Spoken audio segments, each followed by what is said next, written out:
Hi everyone, my name's Paul Corbett from Charles Ferrum and Company. I'm joined today on our reformatted online brewery resource roadshow days. We're getting in touch with all of our partners that we work with to have a chat about the products and the services that they're offering and how the things have changed over the last few months.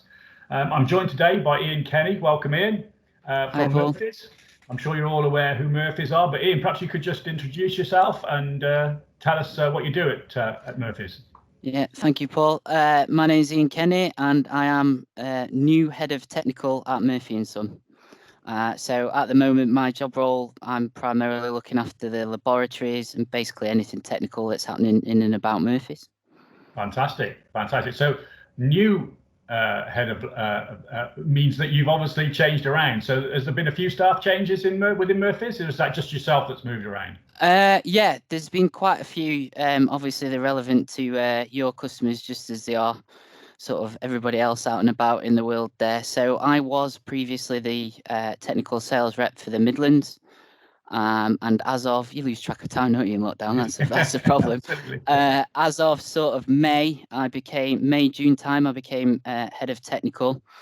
I was already taking on more duties in-house at Murphy's, and I was replaced by Steph Brindley, whose first day at Murphy's was actually the day before the office doors closed in March last year for the lockdown. So yeah, it's not the easiest of introductions, and I think she's done 3 or 4 brewery visits when she's actually been allowed to meet people in person.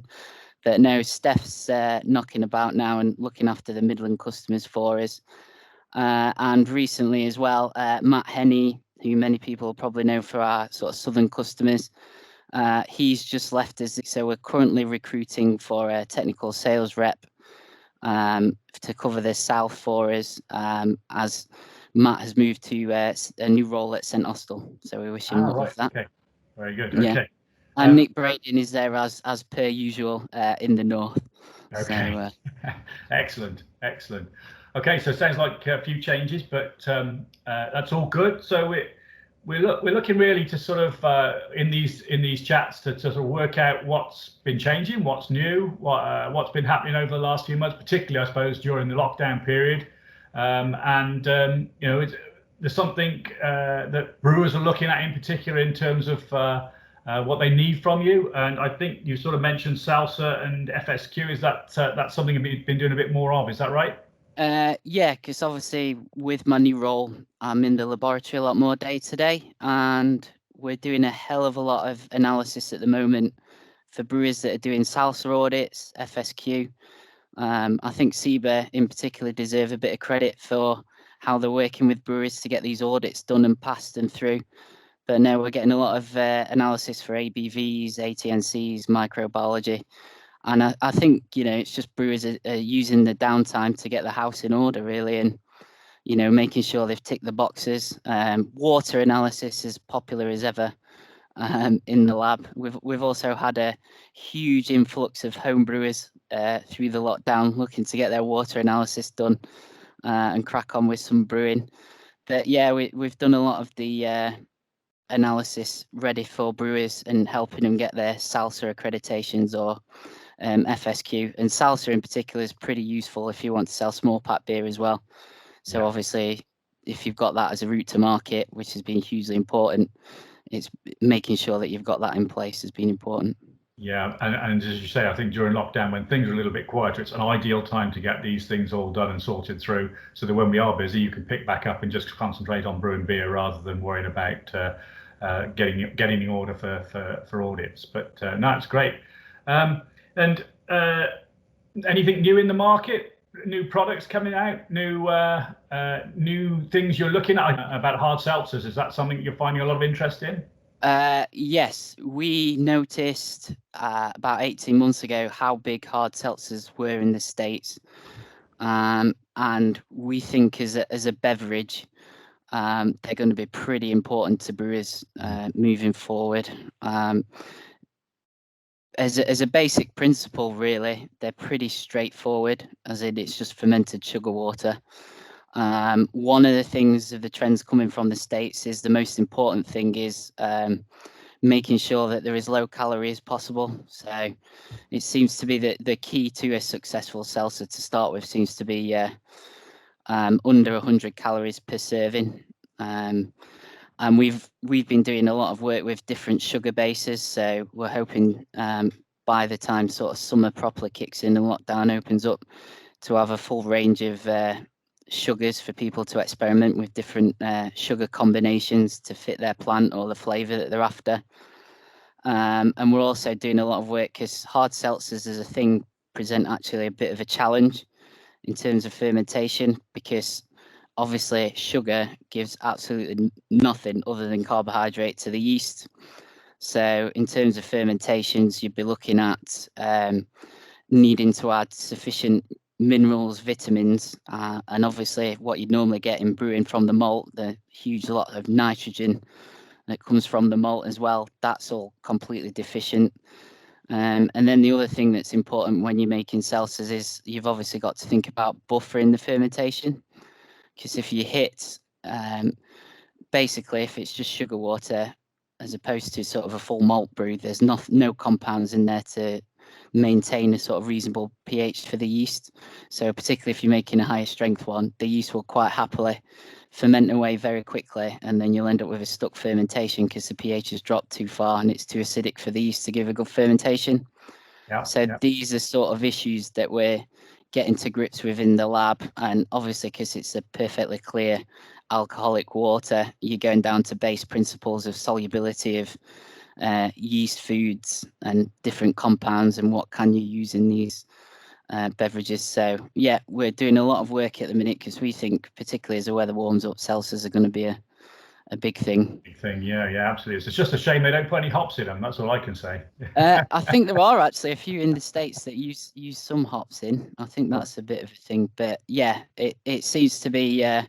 I will confess it's an alien beverage to me, because the whole idea is that it doesn't really taste of anything and can be adjusted at the end, and whatever flavours people like added then. Added in, yeah. Kind of strange, really, to think that that's the way forward. But obviously, people are enjoying them in the States. It seems to be amazingly popular out there and growing still, even though it's a large part of the market now.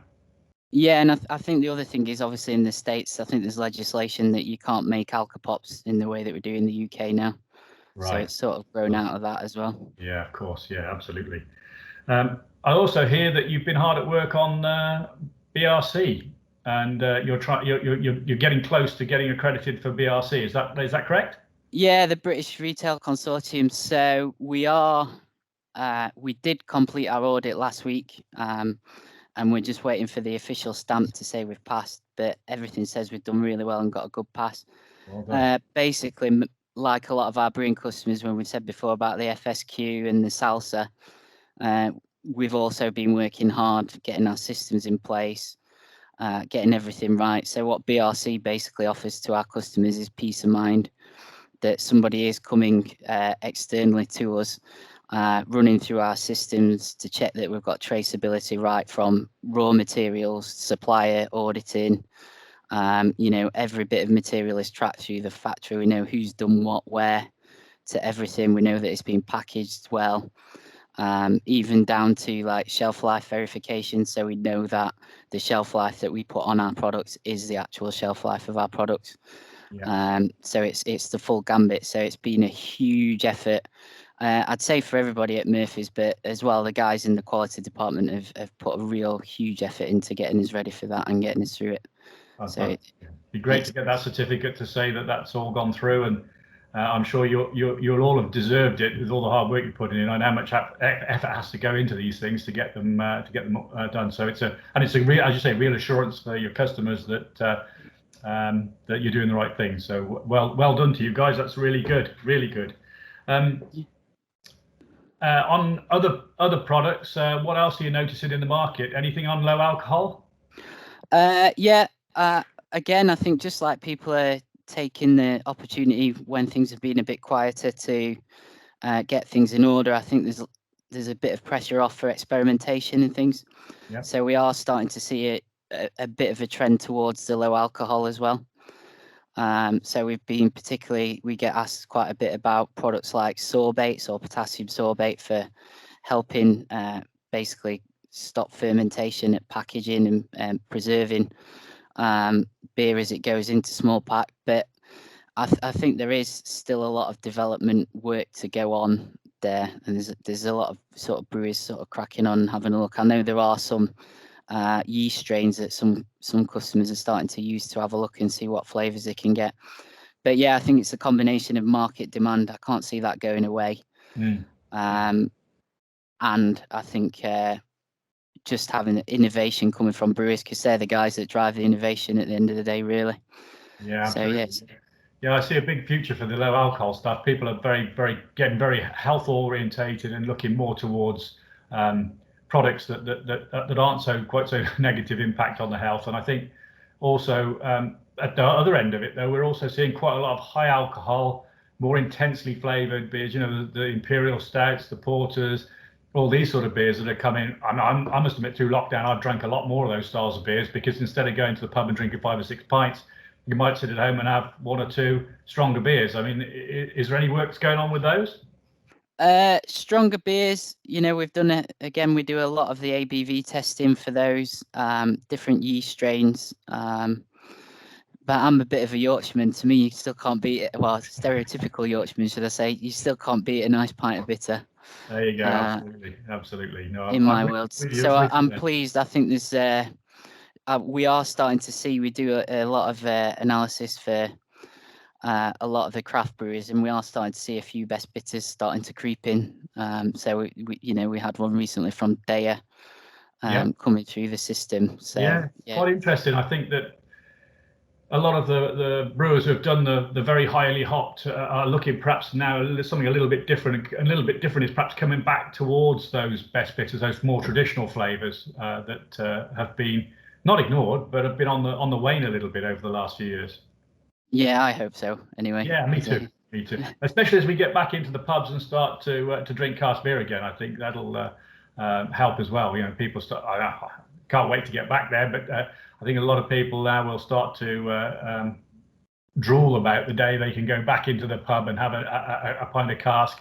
And not too far away now, hopefully. I mean, we've got the open air garden options now, but nothing inside at the moment. Hopefully that'll be not too far away if everything goes to plan. So fingers crossed on that. Yeah, and obviously for us with the isinglass, it has been a daily debate and continues to be a daily debate of when do we start and make it, because it's a 2-week turnaround basically from starting production to sort of having finished products coming out at the other end. And obviously, particularly as brewers are feeling the way for it themselves, they want optimum shelf life on the isinglass as it comes in. It's only sort of 8 to 10 weeks shelf life from manufacture. So it's it's been a sort of daily discussion now since sort of February time. And we have some guys that I think actually really do quite like making it, so they're getting a bit trigger happy every 2 minutes. They want to get a batch on. Yeah, so Get it's back in the saddle. Yeah, but I'm surprised actually. Well, not surprised, because it's a thought that I hold. That I have been doing quite a few sort of lectures and discussions, particularly with brewers at different universities and stuff throughout the lockdown, on the good old Zoom. And a lot of the brewers now are starting to relax a little bit about isinglass, and sort of mainly focusing on the fact that it's a natural product. You know, it's not anything that's going to put any sort of nasty compounds down the drain or whatever when you come to deal with it. And I think that sort of is coming through, particularly as, like I said, the fish is dying anyway. For fishing, it is a sort of waste product that adds an extra income to people.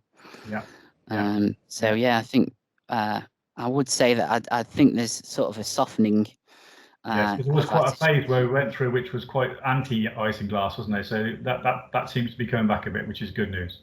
Yeah, and it's understandable, because obviously the vegan thing is quite big.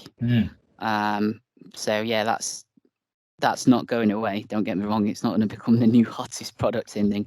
But I do think that it is, as the whole environmental discussion comes up more, and we as brewers are going to have to start and become more aware of different compounds and what's what. and waste products and things like that.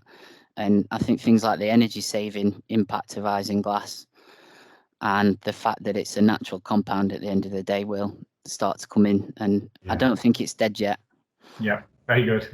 Okay, excellent. Okay, and what about ALDC? Alpha acetolactate decarboxylase. I'm glad you said that. Yes. So yeah, this is again something that we it's an enzyme that we've sort of carried for a long time. So you add it to wort at the start of fermentation, and what it does is it basically shortcuts the reaction for 1-diacetyl formation in the first place. So it means that diacetyl is less likely to form in beer, so you're not getting that sort of flavour coming through on the fermentation. But we are starting to see, and we are working with brewers a lot more, particularly in America, with additions of ALDC with the dry hop post fermentation. And a lot of that is just adding extra protection for dry hop creep. So that added fermentation, well, you Paul will add it. This will be sort of your bread and butter conversations that you're having with people. So as they're adding the dry hop, it has been noticed in some beers that you are getting an increase or an elevated level of diacetyl. For whatever reason, with sugars released from the hops, just giving an extra bit of fermentation that stresses the yeast out a bit to kick out diacetyl. So, we have done a lot of work with brewers to add ALDC with the dry hop to give it added protection to sort of try and prevent that happening. Because at the end of the day, if you're going through the hassle of actually fermenting a beer and you've got nice hops that you want to throw in there to get this real good dry hop, you don't want to risk spoiling that by sort of diacetyl creeping in. And there's been quite a bit of work done here and in the States on kilning temperatures. Over the last few years, the growers have been encouraged to kiln at lower temperatures to increase the flavor and aroma coming out of the hops. Now, that's great, but you don't flash off these extra sugars that are in there and extra enzymes that will act and give you hop creep. So there is a correlation between the lower kilning temperatures, I think, and the increase of hop creep in beers. So I think over the next few years we might see a little bit more of the kiln temperatures creeping up. There was a study that we saw a couple of years ago that was showing that actually if you increase the kilning temperatures, there wasn't a lot of additional a loss in flavour. There wasn't any loss in flavour, in fact, on most of them. So the advantages of the kilning at higher temperatures is huge, because obviously then we cut out the risk of the hop creep. So it's all intermingled, these things, isn't it? You tweak one thing and another thing pops up the other side. So it's going backwards to come forwards, if you like, with the kilning temperatures. But it's all good stuff. No, I really appreciate you catching up with us today, Iain, and taking some time to talk. I know that we've had a great relationship at Ferrums with Murphy's over the years. I've been involved since Ray Alton's days. You won't remember Ray, but he was. I've had a beer with Ray in the past. Yeah. Good man. Good. Well, Ray was the guy who first introduced us to Murphy's and suggested we stock a few of the products, and since then we've had a very good relationship together. So if anybody who's listening doesn't realise, we do stock up full range of Murphy's products at Ferrums. And the service on the lab service is a full backup service to any customers that buy your products through.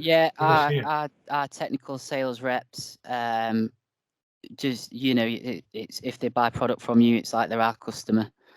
That's the sort of relationship that we have. So, if the problem comes up or if there's something that they need a bit of consultancy or a bit of help with, please do get in touch with us. Hopefully, if we have a hop walk at some point, fingers crossed, you'll be able to come and see us, because we'll have a stand there and meet the sales reps or whatever. But yeah, if in doubt, get in touch with you guys at Ferrums and then they can pass things up. We do have quite a good information flow and query flow between the two of us. So yeah, it works really well. Oh, good. All right, Iain. Well, thank you very much for joining me today, and I hope everybody who's been listening has had a interesting catch up with us, and hopefully they've learned a few things. And if they need any help, then of course please get in touch with Iain or anybody here at Ferrums and the team at Murphy's, and get your answers to your questions. But in the meantime, I hope that hot water goes away ahead in September. Fingers Yeah, crossed. we might actually be able to have a pint in a pub. That'd be if nice, you- wouldn't it? Yeah. That'd be nice. It won't be long. It won't be long. Fingers crossed. But yeah, so thanks, Iain, and we'll catch up again soon. Okay, thanks very much. That's brilliant. Thank you. Cheers.